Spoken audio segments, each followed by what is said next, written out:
Far from the bustling streets of Paris in the middle of the stormy Atlantic lies a jagged outcrop of rock, unforgiving, isolated, and merciless.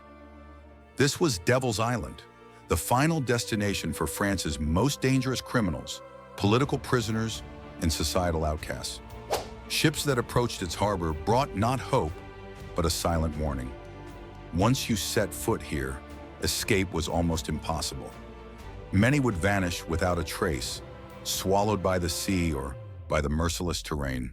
France chose this remote location for a reason. The island's jagged cliffs, treacherous waters, and relentless storms were not natural accidents.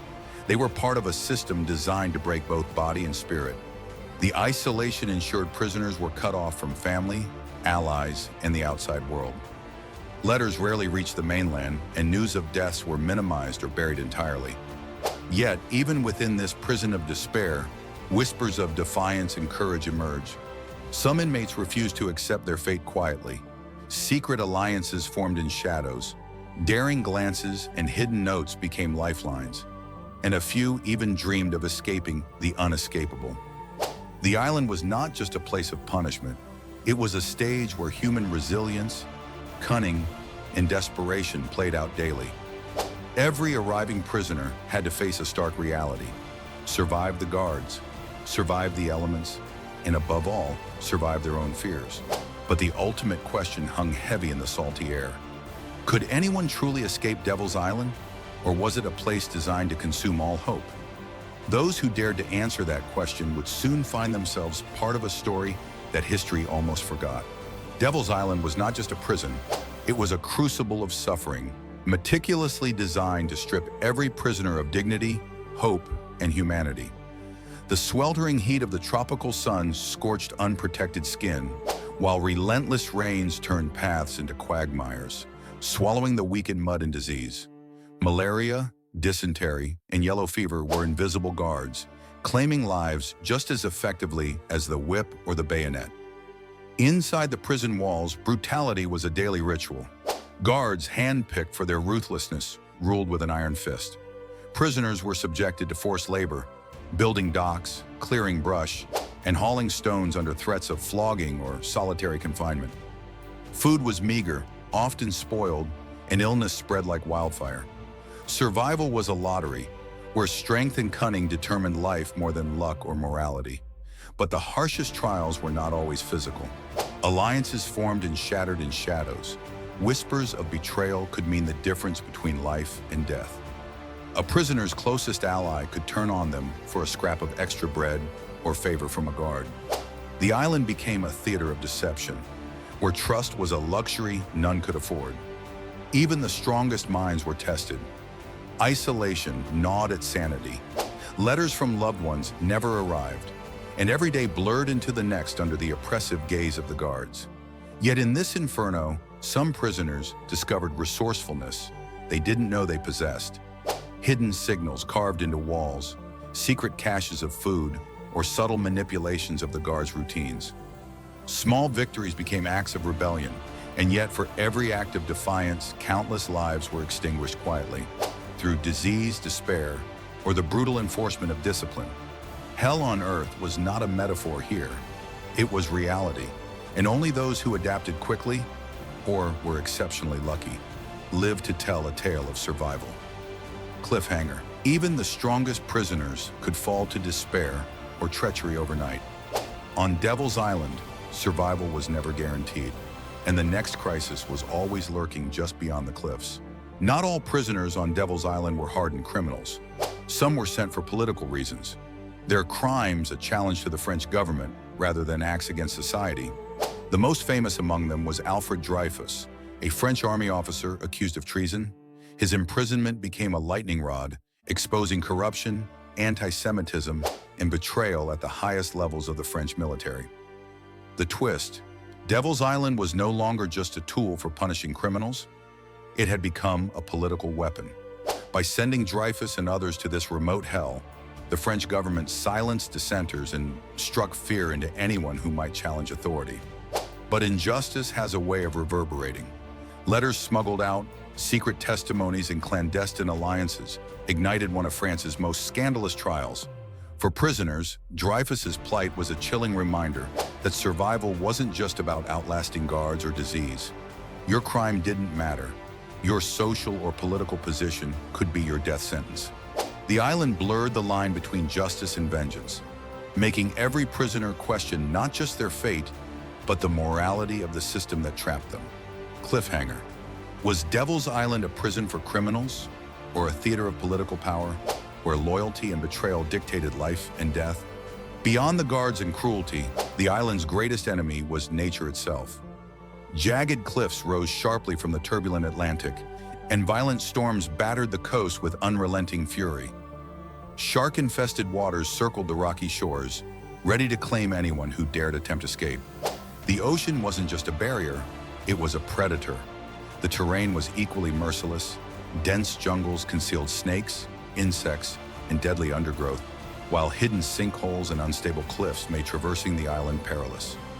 Many prisoners perished not by chains or bullets, but by misjudging the land itself. Survival demanded more than strength. It required cunning. Prisoners studied tides, weather patterns, and the habits of predators to plan secret escapes. Even the bravest men discovered that the elements could be more lethal than any guard. Nature had a way of turning desperation into tragedy, punishing those who underestimated its power. Cliffhanger. Even the bravest found the ocean more lethal than the chains, and the question lingered. Could anyone truly survive the island's wrath, or was it a death sentence in disguise? For those imprisoned on Devil's Island, escape seemed a fantasy, an impossible dream. Surrounded by jagged cliffs, shark-infested waters, and relentless guards, the odds were stacked impossibly against any would-be fugitive. Yet human ingenuity and desperation often breed boldness.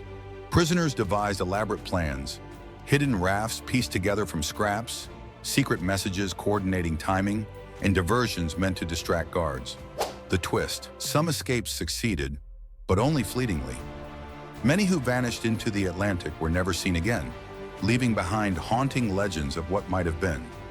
Others were caught, subjected to brutal punishment, or executed publicly as warnings. Survival didn't just demand physical skill, it required psychological cunning, luck, and sometimes betrayal of fellow inmates. Even the smallest details could mean life or death. A guard's routine, a sudden storm, or the movements of the tide could unravel weeks of planning.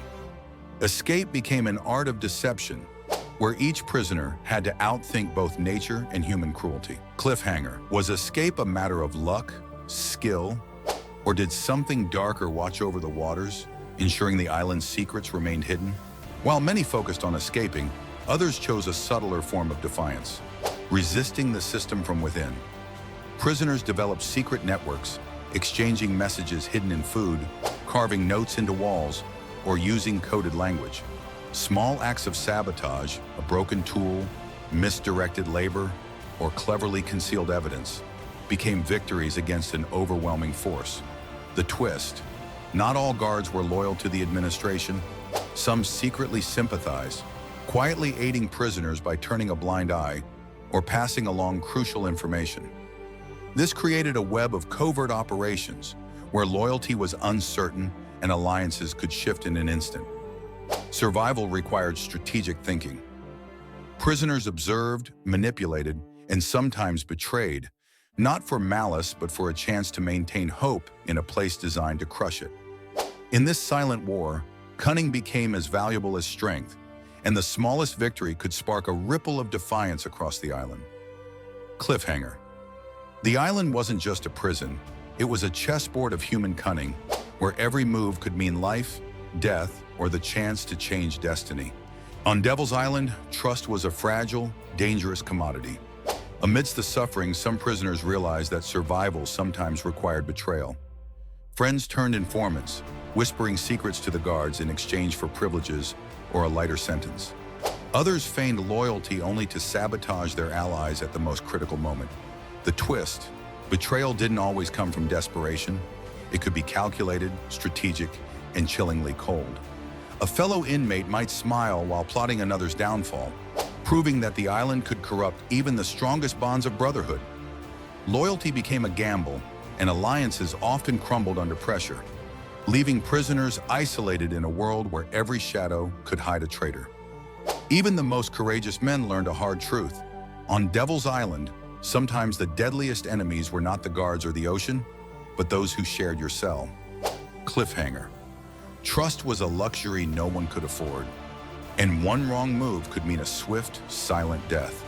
Devil's Island's brutal history often overlooks the stories of women, prisoners, nurses, and support staff who endured the same merciless environment as men.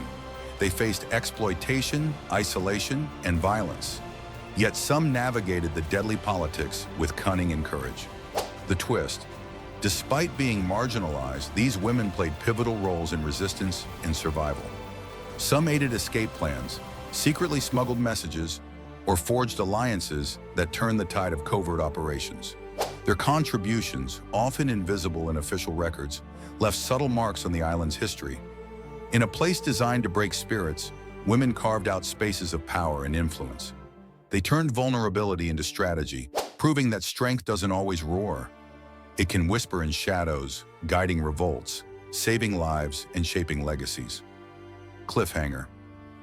Even in a world designed to crush them, these women left a quiet legacy, one that would echo long after the island's gates close. Beneath the jagged cliffs and scorching sun of Devil's Island, the true story of the prison lay hidden, not just in the suffering of its inmates, but in the secrets it guarded. Buried letters, clandestine journals, and smuggled artifacts hinted at a darker layer. The island wasn't merely a detention center, but a place where political power, corruption, and colonial ambitions intertwined. The twist: some prisoners recorded encounters with officials who revealed state secrets, from covert experiments to clandestine plans affecting French colonial territories. Others uncovered hidden caches of documents showing the administration's manipulation of justice and the exploitation of both inmates and local communities. Even nature seemed to guard the secrets. Sandstorms buried clues, and tides swept away evidence, ensuring that only the most determined and the luckiest could uncover the hidden truths. Whispers among prisoners suggested that the French government wanted certain stories never to surface, fueling rumors of cover-ups and deliberate silencing. Cliffhanger. The island kept its own stories some wanted buried forever. But for those who dared to dig, the truth was more terrifying than the prison itself. Devil's Island stands as a testament to human cruelty, endurance, and cunning. But its final secret is the most chilling of all. Beyond the stories of despair, heroism, and betrayal, the island was a place where bodies and spirits were both imprisoned. Survival wasn't just about escaping physical chains. It was about outwitting a system designed to break the human soul. The twist: some accounts suggest that the French administration deliberately engineered conditions to test obedience, resilience, and psychological limits. The island became an experimental ground for control, where political prisoners, criminals, and marginalized individuals were observed, studied, and exploited. Every act of defiance, every alliance, and every betrayal fed into a larger, shadowy design that few dared to question. Yet even in this darkness, the human spirit shone. Daring escapes, silent rebellions, and acts of compassion proved that ingenuity and courage could thrive under the harshest conditions. The island may have held bodies, but it could never fully imprison ideas, hope, or resilience. Ending question, viewer. Hook. Could anyone truly escape Devil's Island? Or did it break more than just criminals? If you want to uncover the hidden tales and forgotten secrets of this infamous prison, leave a comment below and join the investigation.